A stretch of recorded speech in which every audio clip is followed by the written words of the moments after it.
What if I told you that Columbus was not the first to reach America? What if the real discoverer was a Muslim king? And what if this has been hidden for 700 years? The year is 1311.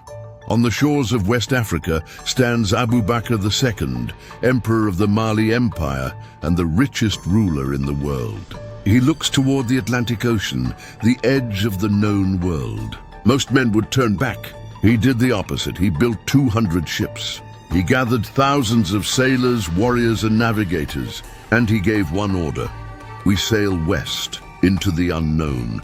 The fleet sailed until it faded into the horizon. For months they faced storms, heavy waves, and long nights. Food ran low.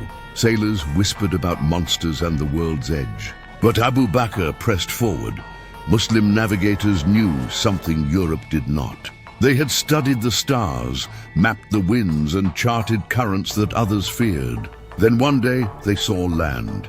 But this story was not passed down with pride. It was erased. Why? Because when Columbus arrived 180 years later, he noticed strange signs. African crops growing in American soil, indigenous people speaking of dark-skinned traders from the east, gold, trade routes, evidence of contact. Columbus even wrote about this. He mentioned black merchants who had come before him. They knew.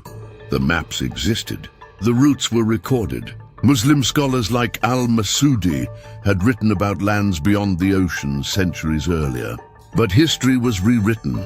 Abu Bakr never returned to Mali. Some say he built a new kingdom across the ocean. Others say he was lost to the waves. His legacy cannot be erased. While Europe hugged its coastlines, Muslims crossed oceans. While others feared the unknown, they explored it. Our ancestors were not only fighters. They were explorers, scholars, and dreamers. They didn't conquer, they discovered. So the next time someone says Columbus discovered America, remember this. A Muslim emperor sailed west almost 2 centuries earlier. The world chose to forget. But you can remember, subscribe to Islamic TV.